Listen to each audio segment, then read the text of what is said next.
अस्सलाम वालेकुम दोस्तों। तो कैसे हैं आप सब? ठीक होंगे।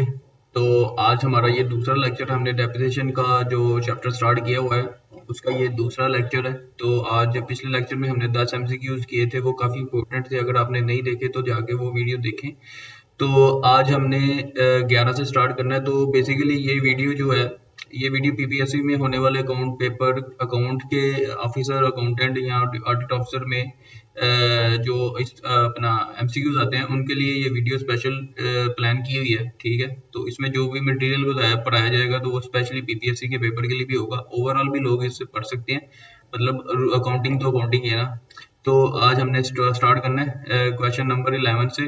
तो क्वेश्चन नंबर हमारा 11 है, विच of the following may not be included in the acquisition cost of the fix asset. अब एक्विजिशन कॉस्ट जो है, फिक्स एसेट को एक्वायर करने के लिए जो कॉस्ट होती है उसमें कौन सी चीज शामिल नहीं होती। ठीक है, अब देख लेते हैं। Cost of the site preparation, ये बिल्कुल उसके अंदर शामिल होती है। डिलीवरी एंड हैंडलिंग चार्जेस, ये बिल्कुल उसके अंदर कॉस्ट के अंदर शामिल होती है। इंस्टॉलेशन कॉस्ट, ये भी उसके अंदर शामिल होती है। मतलब कोई भी आप परचेज करते हैं एसेट तो उसके रिलेटेड, मतलब उसको, मतलब हमने जहाँ से खरीदा उधर से लेकर आने में, अपनी फैक्ट्री में लगाने तक, और उसके ऊपर मतलब जब तक वो प्रोड्यूस नहीं करता, कोई अपना काम करना स्टार्ट नहीं करता, तब तक जितने भी एक्सपेंस होंगे ना वो उसकी कॉस्ट में शामिल होंगे। ठीक है, और अब फोर्थ वाला देखते हैं, financing cost incurred after the asset. तो बेटा माइक गया। हाँ अच्छा, तो इसका जवाब है D, financing cost incurred after the asset is put to use. जब एसेट को हमने इस्तेमाल करने लग जाते हैं तो फाइनेंसिंग कॉस्ट जो होती है ना, जो कि हमने लोन लिया होता है उसके ऊपर इंटरेस्ट पा रहा है या कोई फीस पा रही है हमें, तो वो जो कॉस्ट होती है ना वो इंटरेस्ट अकाउंट में जाएगी। तो इसलिए एक्सपेंस होता है वो, तो वो हम उसको कॉस्ट के, मतलब ये इसमें कॉन्सेप्ट ये है कि जब तक एसेट को इस्तेमाल नहीं होता, जो जब तक एसेट अपनी काम करना स्टार्ट नहीं कर देता, कोई मशीन लिया आपने, वो जब तक वो रनिंग में नहीं आ जाती तब तक उसके ऊपर जितने भी एक्सपेंस होते हैं, जितने भी खर्चे होते हैं वो उसकी कॉस्ट में शामिल होते हैं। ठीक है, बेसिकली ये सिंपल सिंपल याद रखें। और financing cost incurred after the asset is put to use. ठीक है, मतलब जब आपने उसको यूज़ करना स्टार्ट कर दिया, फिर जो फाइनेंसिंग कॉस्ट होगी वो कॉस्ट के अंदर शामिल नहीं होगी, वो एक एक्सपेंस होगा, वो एक जनरल एक्सपेंस होगा, उसकी एक अलग से एंट्री होगी। ठीक है, आई होप सो कि ये कॉन्सेप्ट आपको क्लियर हो गया होगा।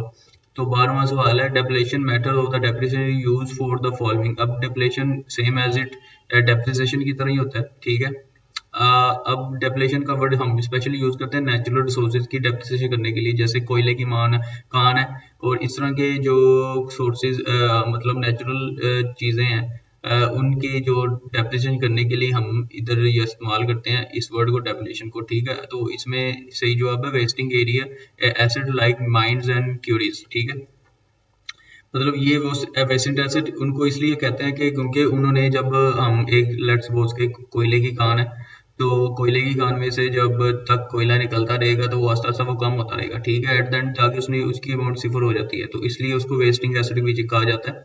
तो उसके मतलब नेचुरल रिसोर्सेज को इस्तेमाल करने के ऊपर जो डेप्रिसिएशन चार्ज होती है उसका नाम है डिप्लेशन, डिप्लीशन। तो अगला देख लें, 13वां सवाल है, depreciation is charge by the firm in according to the principle of. अब इसमें सवाल उसने गलत बताया हुआ जवाब। ठीक है, इसको छोड़ दें। अब डेप्रिसिएशन जो हम फर्म में चार्ज करते हैं तो वो किस प्रिंसिपल के तहत हम करते हैं। ठीक है, तो डेप्रिसिएशन मैंने आपको बताया था कि मतलब जो होती है हमारी कॉस्ट होती है एक चीज़ की, उसको हम एलोकेट करते हैं हर साल एक्सपेंस के ऊपर। ठीक है, तो अब इसमें हमने जो मैचिंग कॉन्सेप्ट हमारा, वो तो यही कहता है ना कि आपने एक साल का जो खर्चा है उसको उसी साल के ऊपर, रेवेन्यू के ऊपर आपने मैच करना है, चेक करना है कि आपका मतलब एक इतना रेवेन्यू कमाने के लिए आपको कितना एक्सपेंस करना पड़ा। तो डेप्रिसिएशन में तो वही कर रहे हैं ना, हम मशीन का एक्सपेंस लोड कर रहे हैं उस साल के अंदर ना। ठीक है, तो उसके अगेंस्ट रेवेन्यू जनरेट हुआ है, तो उसको मैचिंग करने के लिए हम जो है ना मैचिंग कॉन्सेप्ट के तहत डेप्रिसिएशन चार्ज करेंगे। और ये बात गौर करिएगा, हर दफा चार्ज का लफज आ रहा है। ठीक है, तो ये बात आपने ज़हन नशीं करनी, आगे जाके इस तरह का एक सवाल आएगा। ठीक है, डेप्रिसिएशन हमेशा चार्ज होती है। ठीक है, और इसमें डेप्रिसिएशन चार्ज होती है किस प्रिंसिपल के तहत, वो है मैचिंग कॉन्सेप्ट के तहत। ठीक है, अब 14वां सवाल करते हैं, fix asset are shown in the book of accounts as per. अब फिक्स एसेट है जो बुक ऑफ अकाउंट में वो शोन होते हैं, वो किस वैल्यू के ऊपर शो कर रहे होते हैं? हम फेस वैल्यू के ऊपर, मार्केटेबल वैल्यू के ऊपर, बुक वैल्यू के ऊपर, नेट रियलाइजेबल वैल्यू के ऊपर। मैं होप सो उम्मीद कर रहा हूँ इस बात का, इस सवाल का जवाब आपको पता होगा। तो जो फिक्स एसेट होते हैं वो बुक ऑफ अकाउंट में हम बुक वैल्यू के ऊपर शो कर रहे होते हैं, ठीक है। बुक वैल्यू कौन सी? बुक वैल्यू का फार्मूला है, आपने कॉस्ट में से आपने अकोमुलेटेड जो डेप्रिसिएशन निकाल लेनी है, उससे आपको बुक वैल्यू हो जाएगी। मतलब कॉस्ट कितनी है, मतलब कॉस्ट में से माइनस कर दें टोटल डेप्रिसिएशन या अकोमुलेटेड डेप्रिसिएशन उसको कह लें, ठीक है। तो जितनी तब तक चार्ज हो गई है, ठीक है, ये उसका फार्मूला, ठीक है। राइटिंग थोड़ी सी गुजारे लायक है, तो उससे हम बुक वैल्यू निकाल लेंगे, ठीक है। तो ये अक्सर पेपर में सवाल बहुत बहुत दफा आता है, तो बच्चों का डाउट हो जाता है कि मार्केट वैल्यू या book value, market value book value, अंदर वो बच्चे डाउट में आके कहीं दफा मार्केट वैल्यू प्लस कर देते हैं। लेकिन मार्केट वैल्यू का जिक्र तो हमने करना ही नहीं है, ठीक है। जब जिक्र होगा मैं आपको बता दूंगा कहाँ जिक्र होगा, ठीक है। मार्केट वैल्यू चीज ही नहीं है, आपको ये बात ही निकाल दें। एसेट हमेशा बुक वैल्यू के ऊपर नोट होता है, एसेट हमेशा बुक वैल्यू के ऊपर नोट होता है, मार्केट वैल्यू के ऊपर नहीं होता, ठीक है। 15वां सवाल है, ठीक है। During the course of business if it is sold to some other firm the fix asset may be calculated on the basis of, ठीक है। जब हम बिजनेस कर रहे हैं तो हमने किसी मशीन को बेचा है किसी दूसरी फर्म में, तो हम उसको किस फेस वैल्यू के ऊपर बेचेंगे, उसकी प्राइस किसके ऊपर निकालेंगे, ठीक है। तो अब इधर मैंने कहा था मार्केट वैल्यू जहाँ आएगी तो मैं आपको बता दूंगा। जब हमने बिजनेस कर रहे हैं, जैसे लेट्स सपोज आप बिजनेस कर रहे हैं, आपके पास गाड़ी है, आप उसकी हर साल 1 लाख रुपए डेप्रिसिएशन करते हैं, ठीक है। अब गाड़ी की कीमत बढ़ भी सकती है मार्केट में और कम भी हो सकती है मार्केट में, तो लेकिन ये है कि मोस्टली पाकिस्तान में गाड़ी की कीमत हमेशा बढ़ती है, ठीक है। तो जब आप देखेंगे कि कोई दूसरी फर्म कहेगी कि मुझे ये गाड़ी दे दो, तो आप कहेंगे ये बुक वैल्यू इसकी 2 लाख है तो तुम 2 लाख दे दो, ऐसा नहीं होगा, ठीक है। आप कहेंगे कि मार्केट वैल्यू हम चेक कर लेंगे, मार्केट से वैल्यू निकाल लेंगे, या फिर वो आपस में बैठ के जो भी वैल्यू निकालेंगे उसके ऊपर वो काम करेंगे। कभी भी मशीन की जो फरोख्त होती है वो बुक वैल्यू के ऊपर नहीं होती, वो हमेशा मार्केट वैल्यू के ऊपर होती है, ठीक है। अब इधर मार्केट वैल्यू आ रहा है, ठीक है, ये टोटली डिफरेंट चीज है। वहां पे हमने शो करना है वो अपने अकाउंट्स, अपने लिए अकाउंट्स के लिए एसेट को शो कर रहे हैं, यहाँ पे हम उसको बेच रहे हैं, ठीक है। ये दूसरी दो डिफरेंट आइडियाज हैं, डिफरेंट कॉन्सेप्ट, ठीक है। इसमें से मिक्सअप नहीं करना अपने पेपर में, ठीक है। जब बेच रहे होंगे तो मार्केट वैल्यू पे, और जब हम अपने बुक में लिख रहे होंगे उसको बुक वैल्यू पे लिखेंगे, ठीक है। तो 16वां सवाल है हमारे पास, net realizable value of fix asset में भी कैलकुलेटेड है। अब नेट रियलाइजेबल का जो फार्मूला है उसने पूछा हुआ है, ठीक है। अब इसमें मतलब वो फार्मूला नहीं बताया हुआ, ठीक है।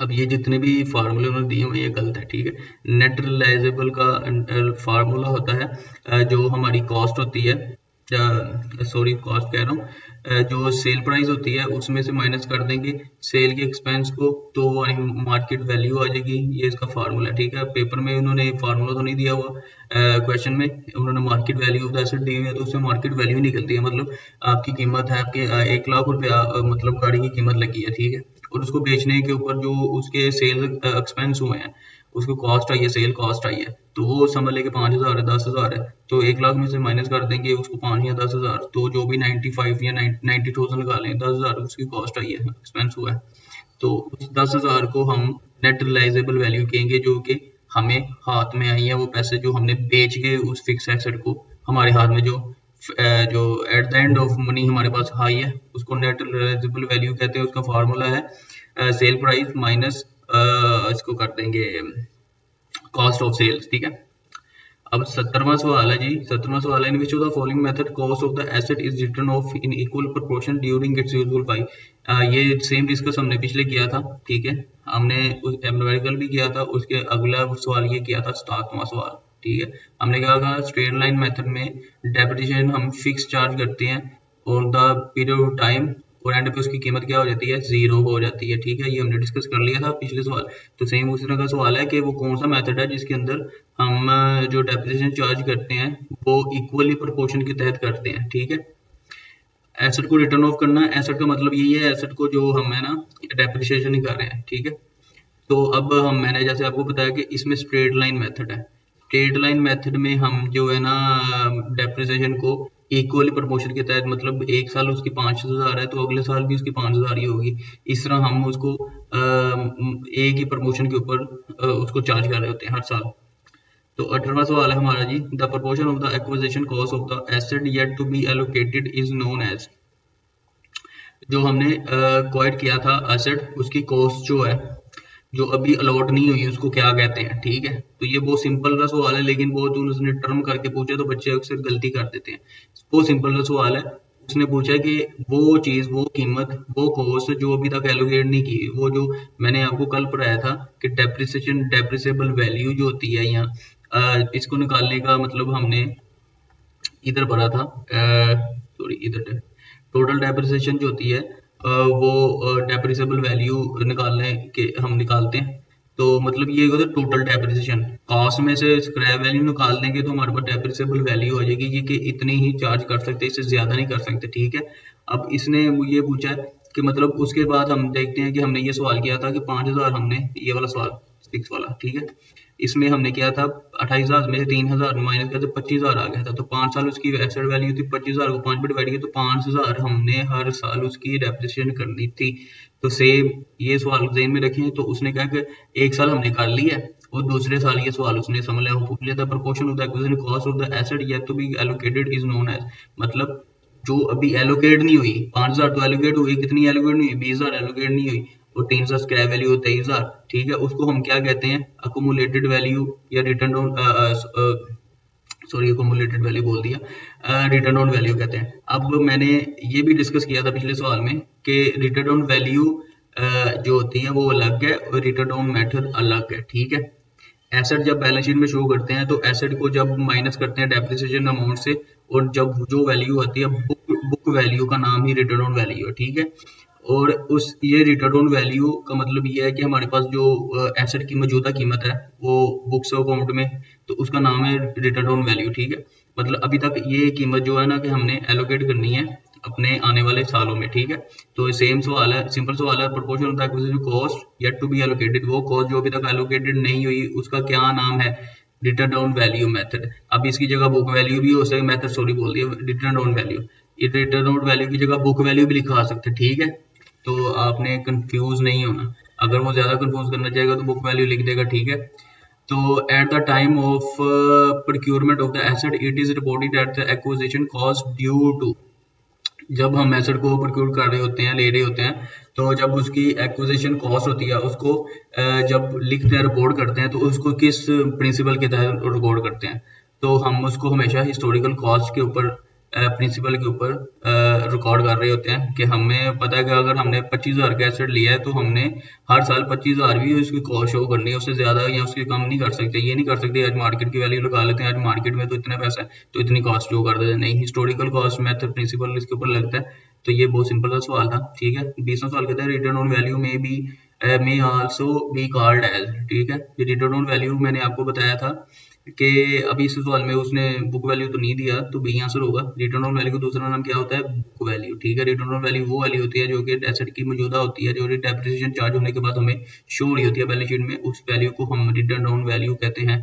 प्लीज कंफ्यूज नहीं होना अपने पेपर में, ये थोड़े से कॉन्सेप्टुअल चीजें हैं, इनको याद करके मतलब कॉन्सेप्ट क्लियर करके जाना, ठीक है। आगे आपने पूछा डेप्रिसिएबल एसेट आर दोस्त। अब डेप्रिसिएबल एसेट वो एसेट होता है जिनके ऊपर डेप्रिसिएशन चार्ज होती है, वो कौन सी एसेट होते हैं, उनकी कैरेक्टरिस्टिक्स क्या होती है, ठीक है। उसकी 3 कैरेक्टरिस्टिक्स हो सकती हैं। नंबर 1, उसकी लाइफ जो है ना 1 साल से कम ज्यादा होनी चाहिए, ठीक है, 1 साल से ज्यादा और लिमिटेड लाइफ होनी चाहिए। ये नहीं है 1 साल से ज्यादा और मतलब चलती जा रही है, उसकी लाइफ एंड ही नहीं हो रही है, ऐसा नहीं है। पहले ऑप्शन में सुनिए तो ये बताया कि life having more than 1 year, ठीक है, ये तो ठीक है, कैरेक्टरिस्टिक पूरी उतरी है, ठीक है। उसके बाद दूसरी है हमारी having a defined limited life, उसकी लिमिटेड लाइफ है, ठीक है। गाड़ी है, गाड़ी की 10 साल इस्तेमाल होनी है, ठीक है।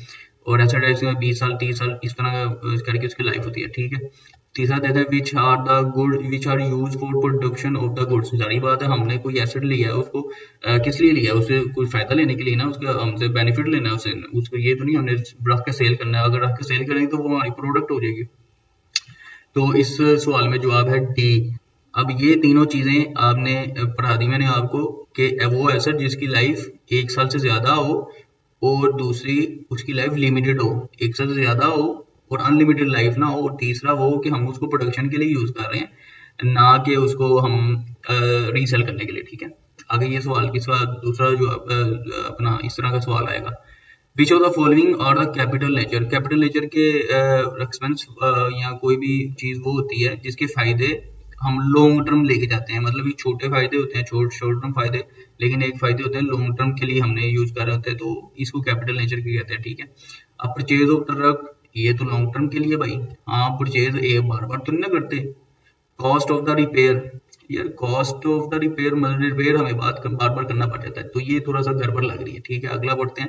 सी है wages paid for installation of the machine. की सारी बात है, जब हमने मशीन ली है उसको इंस्टॉल करेंगे तो वेजेस एक दफा पे करेंगे ना, बार बार थोड़ी इंस्टॉल कराते रहेंगे। वो तो फिर कभी जाके 5 साल 6 साल बाद अगर उसको मशीन को चेंज करना पड़ गया उसी जगह को, तो फिर जाके हम दोबारा जो है ना इंस्टॉलेशन वेजेस पे करेंगे। तो इसमें तो बी वाला तो नहीं है, ए और सी है। अब ऑप्शन देख लेते हैं, ए और सी। डी वाला जी, डी वाला ऑप्शन ठीक है, ए और सी का। मोस्ट ऑफ पीपल इधर ऑल ऑफ द अबव लगा के आ जाएंगे। ठीक है, ऐसा नहीं होता, या फिर वो परचेज ऑफ ट्रक लगा के आ जाएंगे।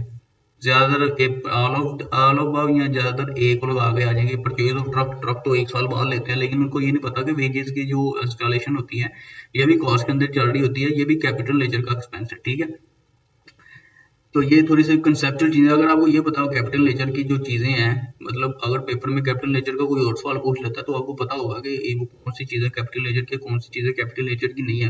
वो चीजें जिनका इस्तेमाल, जिनका फायदा लॉन्ग टर्म से होता है, उनको समझ ले वो कैपिटल नेचर की है। ठीक है, विच of the following is correct.